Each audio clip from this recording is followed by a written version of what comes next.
Radhe Radhe listeners, video को share करना मत भूलिएगा। तो चलिए स्टार्ट करते हैं। दिल ना उम्मीद तो नहीं, नाकाम ही तो है। लंबी है गम की शाम, मगर शाम ही तो है। दुख ठहर भी जाए तो दिन नहीं ठहरते, उन्हें अपनी चाल से चलते रहने का शाप है। सो 1 महीना और बीत गया। इन दिनों संजय को अपनी ही सुध नहीं थी, तो वह रफ़ीक की सुध भी क्या लेता। चाचा को लेकर 2-1 दफ़ा बनारस गया। बेटी के गम में वो बार बार बेहोश हो जाते थे। बनारस ने काफ़ी समय लिया। इस दौरान 1-2 दफ़ा ही कॉलेज गया। वहाँ उठती हर नज़र उसे सवाल लगी।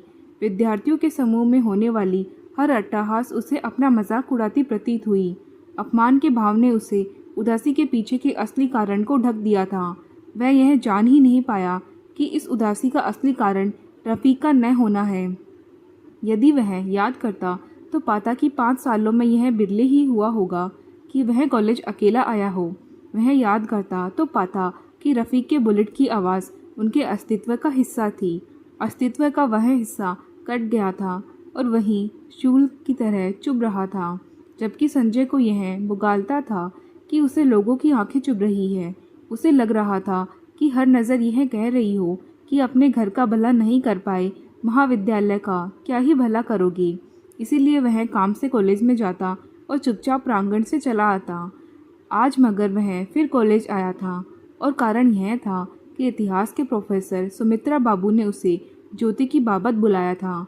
आज जब प्रोफेसर साहब की इतिहास की क्लास चल रही थी, ठीक उसी समय संजय उनसे मिलने पहुंचा था। चूँकि क्लास प्रारंभ हो चुकी थी, इसीलिए संजय ने प्रोफेसर साहब को परेशान करना उचित नहीं समझा और क्लासरूम के गेट के बाहर ही क्लास खत्म होने का इंतज़ार करने लगा। प्रोफेसर साहब की आवाज़ न सिर्फ बाहर तक आ रही थी, बल्कि वह आवाज़ उसके कानों तक भी पहुंच रही थी। बेदिली से ही सही, उसने सुना जो प्रोफेसर साहब पढ़ा रहे थे। मुगल काल के आखिरी दिनों में बादशाहों की आक्रामकता का फ़ायदा आक्रमणकारियों ने खूब उठाया। चाहे वह नादिर शाह दुर्रानी हो, अहमद शाह अब्दाली हो या रुहेला पठान गुलाम कादिर खान। गुलाम कादिर खान, इस तीसरे नाम पर संजय चौंक पड़ा। उसे यह नाम कहीं सुना सुना लगा। इतिहास से उसका कोई सरोकार नहीं था। न चाहते हुए भी क्लास के भीतर चल रहे लेक्चर पर उसका ध्यान चला गया। प्रोफेसर साहब पढ़ाते रहे।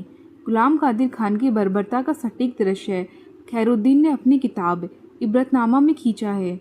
सीधे शब्दों में समझे तो गुलाम कादिर खान गौसगढ़ के शासक जाबिता खान का बेटा था और जाबिता खान को भी गौसगढ़ पर शासन करने के लिए किशोर उम्र के गुलाम कादिर खान को बतौर जमानत लाल किले में रखना पड़ा था। गुलाम कादिर खान को लाल किले में समदिया के काम पर लगाया गया था। गुलाम कादिर खान खूबसूरत जवान था। लंबा तगड़ा पठानी शरीर का वह मालिक था जिस पर लाल किले की शहजादियों के साथ साथ बेगमें तथा दासियां तक फिदा थी। बादशाह शाह आलम से यह बात छुपी नहीं थी, सो उन्होंने गुलाम कादिर खान का बदिया करवाकर उसे नपुंसक बना दिया था। बदियाकरण एक अमानवीय कृत्य आज की तिथि में भले ही हो, उस वक्त यह न सिर्फ प्रचलन में था बल्कि समाज में स्वीकार्य भी था। खैर, एक जवान मर्द का इस तरह बदियाकरण उस व्यक्ति विशेष के लिए गलत तो था ही। लाल किले से भागकर अपने पिता के बाद जब गुलाम कादिर खान गौसगढ़ का शासक बना तो उसने बदला लेने की ठानी। यहाँ ध्यान देने वाली बात यह है कि तब तक लाल किले के शासकीय मामलों में मराठों का प्रभाव था। तब के इतिहासकार इन्हीं मराठों को मरहट्टे या मरहट्टा लिखते थे। उन्हीं मरहट्टों में एक थे मरहट्टा। अचानक फिर संजय के दिमाग में बिजली सी कौंधी। उसे फौरन याद आया, यह नाम तो डॉक्टर साहब लेते थे, वह उसे मरहट्टा कहते थे। क्या तो नाम भी बताया था, जाने कौन सिंधिया। अभी संजय अपने दिमाग को कष्ट दे ही रहा था कि प्रोफेसर साहब के अगले शब्द ने इसका भी निवारण कर दिया। महादजी सिंधिया। महादजी सिंधिया एक कुशल राजनीतिज्ञ थे।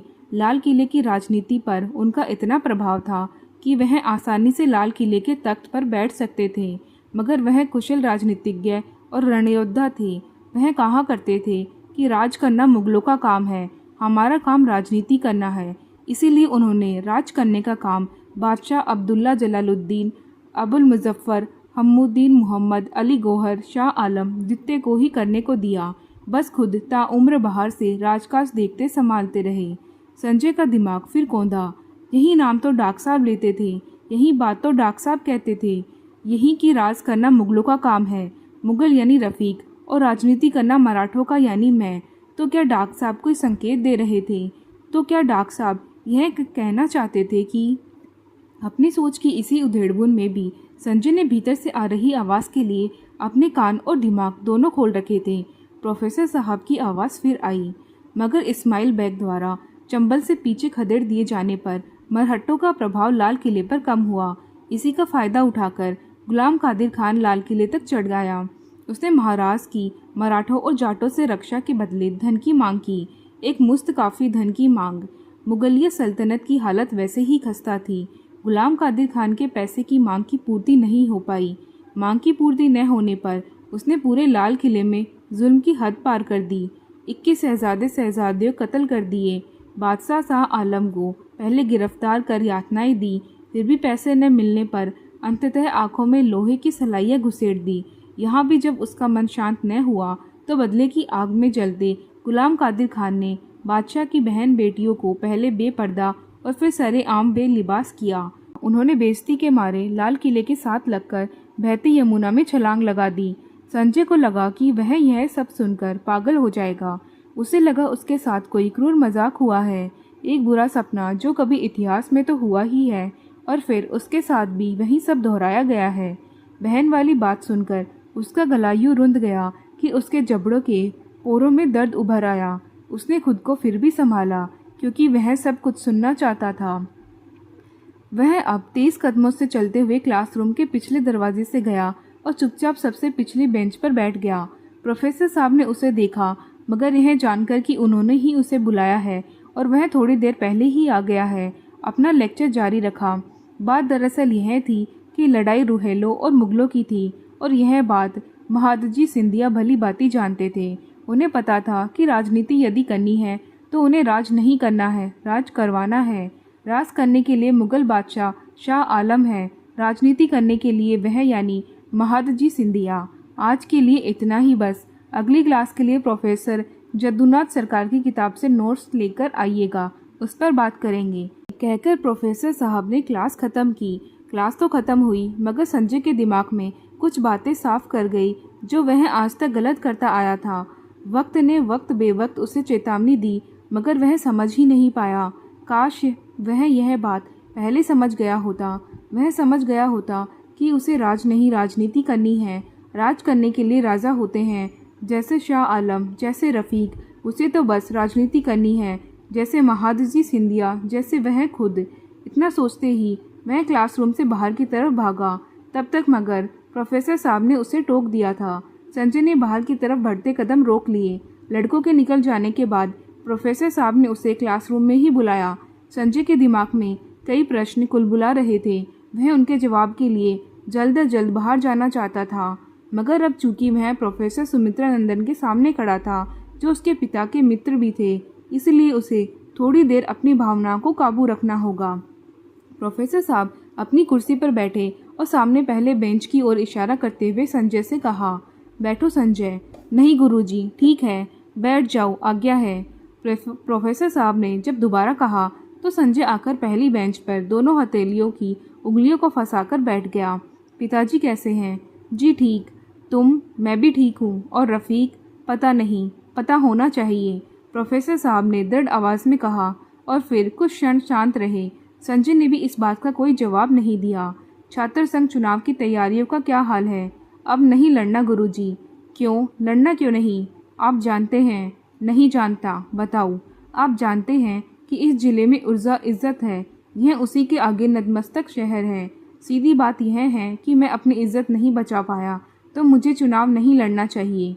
नहीं बेटे, इस जिले की उर्जा इज्जत भले हो, बल सियासत ही है और वह किसी भी उर्जा से मुक्त है।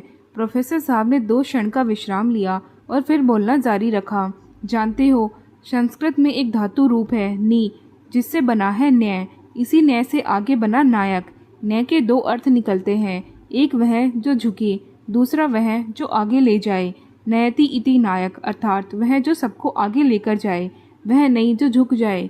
तुम शायद नहीं जानते, मैं बताता हूँ तुम्हें। राजयोग नहीं है, कर्मयोग है। तुम नायक हो, धीरोदात्त का गुण है तुम में, नायकत्व का वर्ण करो। ऐसे आधे छोड़कर तुम निकल भी जाओ तो सदा अशांत ही रहोगे। पता है क्यों? क्योंकि नायक हो तुम। प्रोफेसर साहब ने अपनी बात पूरी की। फिर भी गुरुजी, अब मेरा मन ही नहीं है। संजय का मन राजनीति से इसलिए भी उचट गया था क्योंकि वह पिछले दिनों हुई सारी दुर्घटनाओं का जिम्मेदार राजनीति को ही मान बैठा था। बात अब तुम्हारे मन की है भी नहीं बेटे, बात अब तुम्हारी मजबूरी की है। तुम्हें तब अलग होना था जब तुम्हारे पिता तुम्हें राजनीति से दूर रहने की सलाह देते थे। अब नहीं, अब राजनीति तुमसे उस रीछ की तरह चिपकी हुई है जिसे तुम कंबल समझकर बह रहे हो। रास्ता अब तुम्हारे पास एक ही है, रीछ की सवारी कर लो, वरना रीछ तुम्हें घाव तो दे ही रहा है। मैं समझा नहीं गुरुजी। संजय ने अचरज से पूछा। बहुत आसान सी बात है बेटे, मैं नहीं जानता यह किसने किया है।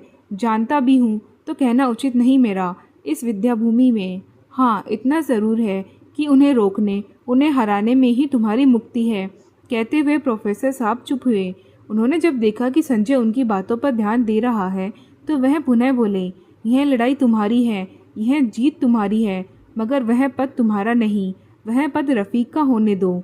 गुरुजी, मैं भी यही सोच। संजय को अब लगा कि प्रोफेसर साहब होश में बात कर रहे हैं जो डॉक्टर साहब विक्षिप्तता में कहते थे, और वह अब बात को ठीक समझ पा रहा है।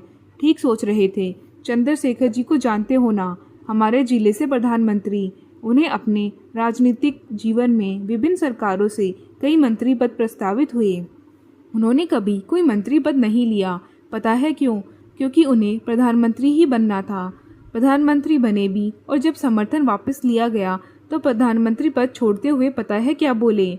बोले कि एक वक्त ऐसा आता है जब आपको चुनना होता है कि आप घुटनों पर रहकर धन्य होना चाहते हैं या फिर स्वयमेव खड़े होकर मिसाल बनते हैं। मैंने अपनी शर्तों पर खड़ा रहना चुना है। तो यह है तुम्हारा जिला और यह है यहाँ की राजनीति। जी गुरुजी, संजय ने बात समझते हुए कहा। ईश्वर की मर्जी ही यही है और शायद विधान भी। रफ़ीक के पास जाओ, उसे और खुद को भी यह यकीन दिलाओ कि गलती न तुम्हारी है न उसकी, गलती वक्त की है। वह परीक्षा लेती रहती है और जो परीक्षित नहीं वो पराक्रमी नहीं। प्रोफेसर साहब ने एक सांस में कहा। जी गुरुजी, आपने दुविधा से निकाला, आपका आभार रहेगा।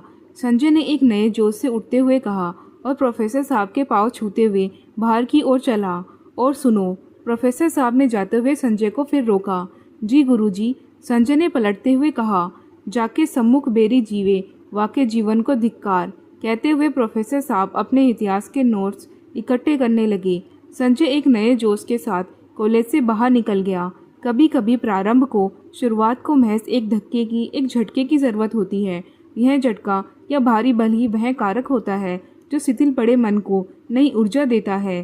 प्रोफेसर साहब से मिलकर संजय को एक नया उत्साह मिला था। साथ ही साथ ऐसी गलतफहमियां भी टूटी थी जो वह पाल बैठा था। बाहर निकलते ही वह बिरजू के पास पहुंचा जो कॉलेज के बाहर ही उसका इंतज़ार कर रहा था। उसने पहुंचते ही बिरजू से पूछा, बिरजू, रफ़ीक कहाँ है? क्या हुआ भैया? संजय को बदहवास देखकर बिरजू ने पूछा। बताओगे कि बनोगे दरोगा? संजय ने डांटा। जिले में नहीं है भैया। फिर? रसड़ा में है। वहीं गढ़ा पीर के दरगाह पर पड़े रहते हैं। सुबह झाड़ू मारते हैं, सीढ़ी धोते हैं और वहीं सीढ़ी पर पड़े रहते हैं। एक बोरा रखे हैं, रात में वहीं बिछा के सो जाते हैं। बासी फूल, एक आध कुत्ते और एक कोने में रफ़ीक भैया। हे भगवान, कितने दिन से आप बात करना छोड़े, तभी से।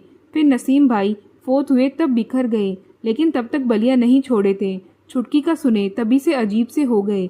एक दिन हम ही को कहे कि चलो, हमें नहीं पता था कि कहाँ चलना है। यहीं गढ़ा पीर की दरगाह पर लेकर आए और जो भीतर गए कि बाहर आए ही नहीं। यहीं का एक स्टूडेंट है, उसी से पता लगा कि दिन भर आकाश ताकते बैठे रहते हैं, बुदबुदाते रहते हैं और रात को उसी बोरे पे सो जाते हैं। और कोई गया नहीं वापस लाने को उसको। किसी को सुनेंगे वो, आपको लगता है आपकी सुनेंगे, लेकिन आप गए नहीं। हमें कसम दी थी कि किसी को बताना नहीं, सो किसी को और बताया नहीं। बाकी उनके घर वाले भी उनसे इसलिए नाराज़ हैं कि उनकी वजह से छोटकी की जान गई। अब्बू कह रहे थे कि उनके बचपन की गोद खिलाई है वो मेरा चाची की, ऐसे कैसे माफ़ कर देगी? बिरजू ने एक सांस में कहा। उसकी वजह से नहीं गई है ज्योति, मेरी वजह से गई है। हम जिम्मेदार हैं, हम चीज़ समझ ही नहीं पाए। चलो उसके पास। संजय ने 3-4 बातें एक साथ कही, मगर बिरजू ने आखिरी बात ही सुनी। आप जाएंगे भैया? बिरजू ने हर्ष मिश्रित आश्चर्य से पूछा। कमाल है, अभी तुम ही तो कहे कि हमारी ही सुनेगा। चलो। संजय के इतना कहते ही बिरजू ने फौरन बुलेट निकाली और दोनों पीर बाबा की दरगाह रसड़ा की ओर रवाना हो गए। पीर का मकबरा बलिया जिले से बाहर रसड़ा स्थित गंगा जमुनी तहजीब का घोतक। बाबा ने झोलियाँ भरने में हिंदू मुस्लिम नहीं देखा, केसरिया हरा नहीं देखा, अमीर गरीब नहीं देखा, देखी तो बस लाग, ऊपर वाले से लाग। उर्स मेलों और कवालियों के अलावा यहाँ का माहौल पुरसुकून रहता है। शांति इतनी कि पक्षियों के बोल भी शोर लगे। इन्हीं पीर बाबा की बारगाह में रफ़ीक अपने गुनाह काट रहा था, या कम से कम वो ऐसा ही सोच रहा था। संजय दोपहर के 3 बजे दरगाह पर पहुंचा। बाहर लगे नलके से ही हाथ पांव धोए और आस्तीन मोड़ते हुए बिरजू से कहा, आओ चलो। आप हो आइए भैया, हम यही इंतज़ार कर रहे हैं। काहीं धर्म भ्रष्ट हो जाएगा?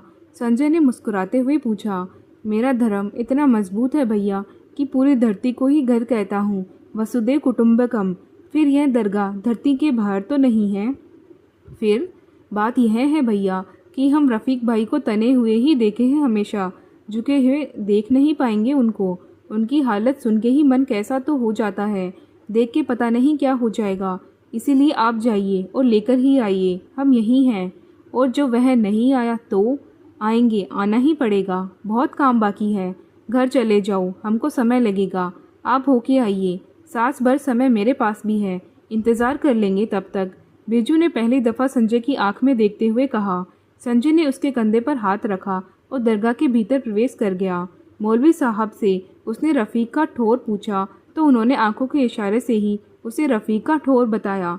दरगाह के एक कोने में जिधर बासी फूल और चादर रखी जाती थी, उधर ही रफ़ीक एक बोरे पर अपने ठेहुने को पेट से लगाकर इस तरह सोया था जिस तरह माँ के पेट में बड़ा बच्चा दिखता है। रफ़ीक को इस तरह देख संजय का गला रुंध गया।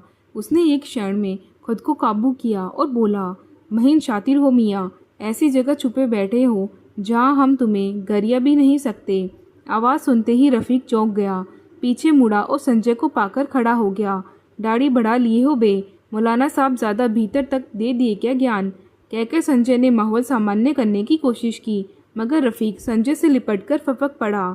हमें माफ़ कर दो संजय।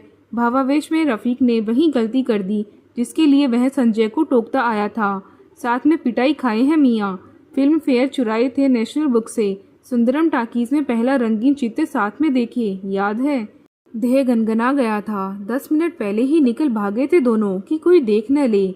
सवेरे का निपटान लोटा ईटा साथ ही हुआ, घटियाई भी साथ किए थे, इसीलिए सब झेल लेंगे भाई।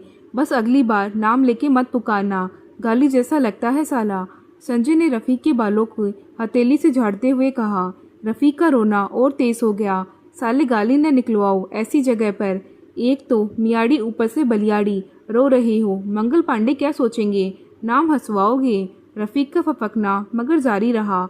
उसने संजय के कंधे से सिर नहीं उठाया। थोड़ी देर तक फपक कर रफ़ीक जब थोड़ा शांत हुआ तो संजय ने बैठते हुए कहा, चलो। कहाँ? वहीं जहाँ से छोड़कर आए थे। बहुत काम बाकी है। काम सचमुच बाकी था, और सच जानिए तो काम अभी प्रारंभ ही नहीं हुआ था। तैयार की गई ज़मीन पर आमूलचूल परिवर्तन होने थे। समय, सियासत और शहर तीनों को इस प्रारंभ का साक्षी होना था। मझोला घाट शाम के पहले पहर से ही वीरान हो जाता है। बढ़ियाई गंगा अपने उन्मादी दिनों में सबसे ज़्यादा प्रकोप इसी घाट पर दिखाती है। जब वह सामान्य रास्ता छोड़कर बाईं ओर कटान बढ़ाती है तो यह घाट ही सबसे अधिक घाटा सहता है। कहते हैं यहाँ की मिट्टी इस देवीय नदी को इतनी पसंद है कि वह इससे साठगांठ रखती है और बड़ी आसानी से स्थान को पहुँचे अनाड़ियों को खींच लेती है, जिनका आरोप पिशाचों, डाकनियों और छलाओं पर चला जाता है। रही सही कसर रात के तीसरे पहर में गंगे डॉल्फिन की उछल कूद पूरी कर देती है, जो पीढ़ी दर पीढ़ी से पीपल वाले की कूद और दादियों और नानियों का खुले भ्रम बताते जाते रहे हैं। सो आश्चर्य नहीं है कि मझोला घाट पहले पहर के साथ ही वीरान हो जाता है, मगर यह वीरान घाट ही वह जगह भी है जहां आप अपने मन की व्यथा बिना लाग लपेट के कह सकते हैं, चाहे मन की बात देवीय नदी गंगा से कहनी हो, या फिर प्रेमिका से, या फिर साथ बैठे दोस्त से। एक बात पूछे मियाँ?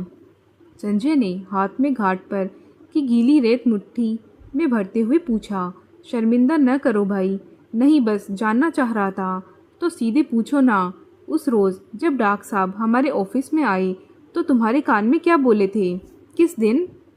उस रोज़ जब वो कार्यालय आए थे, जब उन्होंने हमें सिंधिया बताया था, फिर तुम्हें कान में भी कुछ कहा था। क्या कहा था भाई? संजय ने पूछा। अरे नेता, डाक सब पागल है, बस कोई डॉक्टर उनको पागलपन का सर्टिफिकेट नहीं दिया है। उनकी बातों का क्या? रफ़ीक ने बात घुमाने की कोशिश की, हालांकि उसका चेहरा, उसके भाव और उसकी बातें तीनों में सामने नहीं था और संजय यह बात समझ गया था। हमने पूछा कि उन्होंने क्या कहा था। संजय ने जब दोबारा वही बात पूछी तो रफ़ीक कुछ क्षणों तक चुप रहा, फिर बोला, कहे कि बादशाह आप उड़ जाए अध्यक्षी में, बस यही बात तुम बताए क्यों नहीं हमसे? संजय ने अंगूठे और तर्जनी के बीच अपनी ठोड़ी टिकाते हुए कहा, अरे तो हम कोई बादशाह है कि उठ जाएं? और बादशाह अध्यक्षी क्यों लड़ेगा? पागल छागल की बात भी बताने की होती है, हम नहीं जानते थे। रफ़ीक ने शांत भाव से ही कहा, जिस पर संजय थोड़ी देर के लिए चुप हो गया। उसने एक लंबी सांस ली और फिर बोला, मियाँ जानते हो 3 हरूफ होते हैं, ऐन, लाम और मीम, जानते ही होंगे। हाँ, मदरसे में पढ़े थे। हाँ, तो इन तीनों हरूफ को इसी क्रम में सजाओ तो बनता है इल्म, और करम बदल के ऐन, मीम और लाम कर दो तो बन जाता है अमल। हम 5वीं के बाद मदरसा छोड़ भी दिए थे नेता। कहना क्या चाहते हो? कहना ये चाहते हैं सियासती अमल उसे ही करना चाहिए जिसके पास इल्म भी हो। तुम्हारे पास दोनों है। नहीं, इतना भी नहीं समझे, साफ साफ बोलो। रफ़ीक ने कुछ भी न समझते हुए कहा। साफ बात यह है कि अध्यक्षी अब तुम लड़ोगे। संजय ने सपाट बयानी की। क्या? रफ़ीक की पेशानी की नसें तन गई। हाँ, संजय ने गीली रेत पर टिक टेक को बनाते हुए कहा। संख्या खिला दो न नेता, एक बार ख़त्म करो, इतना जलील न करो भाई। रफ़ीक ने खिंचते हुए कहा, नहीं सच, भरोसा रखो, हम किसी रो में बहर कर नहीं कह रहे हैं, न ही गुस्से में। संजय ने शांत भाव से ही कहा। फिर ये क्या नया अध्याय है? बात साफ है, यह राजनीति है, कोई बच्चे की जिद नहीं कि चांद चाहिए तो चांद ही चाहिए। राज उसी का जिसके पास इल्म और अमल दोनों, सियासत उसी की। संजय ने खेल में शून्य बनाते हुए कहा, तुमको दरगाह वाला मौलवी बरगलाया है ना? अबे ये पंडा मौलवी मती मार देते हैं, समझा करो। रफ़ीक ने फिर एक कोशिश की। समझ के ही कह रहे हैं मियाँ। संजय ने अब क्रॉस बनाया। क्या समझ के कह रहे हो नेता? हमको भी बताओ। तुमको डाब साहब की बातें याद हैं? नहीं, हमको लोड़ा नहीं याद है कुछ। रफ़ीक ने खिंचते हुए कहा। हमको भी नहीं याद था, यही भूल हुई है मियाँ। परसों इतिहास वाले मार्ट साहब बुलाए थे, हमें छोटकी का कुछ प्रोजेक्ट लौटाना था। हम क्लास के बाहर थे। क्या कारण है कि वह वहीं लेक्चर दे रहे थे जो डाक साहब बकते रहे थे? क्या कारण है कि मेरे साथ, बल्कि हमारे साथ वही सब हो रहा है जो डाक साहब बताते रहे हैं? क्या कारण है कि डाक साहब कहते रहे कि हमको अध्यक्षी नहीं उठना चाहिए? क्या कारण है? यही कि हम में अध्यक्षी बनने का गुण नहीं है। फिर वही बात तो किस में है? तुम में। नेता, वहम है तुम्हारा। पगला ऐसे ही झोंक में कह दिया और तुम पकड़ के बैठ गए हो। बात समझो, तुम समझो। अगर यह वहम भी है तो सही वहम है और हमको अब इसी के साथ आगे बढ़ना है। तुमको भरोसा नहीं है हम पे? हम जितवाएंगे बे, हम ही जितवाएंगे, अल्लाह कसम। अध्यक्षी कहीं नहीं गया है अब के। रफ़ीक उठ खड़ा हुआ था। तुम पर भरोसा नहीं होता तो यह बात नहीं कहते। बात यह है कि अब खुद पे भरोसा नहीं रहा। संजय ने तिरछे फिर शून्य बनाया। ज्योति वाली बात में गलती हुई है हमसे। नसीम वाली बात दुर्घटना थी भाई, हम सीख लिए उससे। देखो ना, चक्कर बक्कर भी छोड़ देंगे, अल्लाह कसम। तुम बस थोड़ा साथ तो दो। यही बात, हम साथ ही तो देना चाहते हैं अब। देखो, यह जो हमारा ज़िला है ना, यह 2 ही चीज़ों से संचालित होता है और दोनों ही एक दूसरे के पूरक हैं, इज़्ज़त और सियासत। एक नहीं तो दूसरा नहीं। और सच्चाई यह है कि हम अपनी इज़्ज़त नहीं बचा पाए, इसलिए यह जिला मुझे सियासत नहीं करने देगा। तुम चांस तो लो, इंशाअल्लाह जीतेंगे बे।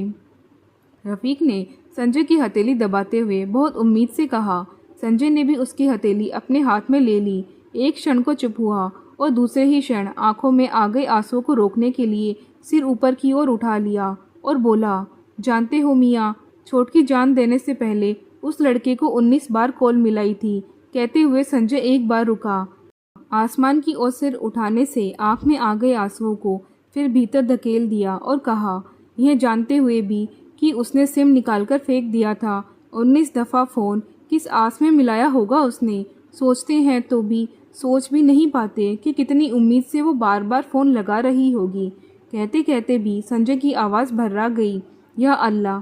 रफ़ीक के मुंह से शब्द तो बस यही दो निकले, मगर उसके बाद उसकी आंखों से नाफरमानी कर दी। वह अपने दोनों हाथों से अपने चेहरे को छुपाकर फूट फूट कर रो पड़ा। संजय ने उसे नहीं रोका और जी भरकर रो लेने दिया। थोड़ी देर बाद हिचकियां जब खुली तो संजय ने फिर रफ़ीक की हथेली अपनी हथेलियों के बीच लेते हुए कहा, इसीलिए अब नहीं चांस लेना है, जीतना है मियाँ। यह आखिरी मौका है अपने नज़र में खड़े रहने का। अब यही लक्ष्य होगा और इसीलिए तुम अध्यक्ष होगा। कहते हुए संजय ने 3 तिरछे शून्य को मिलाकर खेल ख़त्म किया। नेता एक बात कहें? कहो। सज़ा है यह। हम तो इस तरह कभी सोचे भी नहीं भाई। अगर सज़ा है तो वही समझ लो, हम दोनों मिलके भोगेंगे और इसके लिए ही अब लड़ना है तुम्हें और जीतना हमें। सब गड़बड़ हो जाएगा नेता, बना बनाया सब, सारी मेहनत। कुछ बना ही नहीं था अभी भाई, बनाना तो अब है। कहाँ से शुरू करेंगे? रफ़ीक ने आंखें पोंछते हुए कहा। वहीं से जहाँ से छोड़ आए थे। संजय ने उठते हुए कहा, जारी है।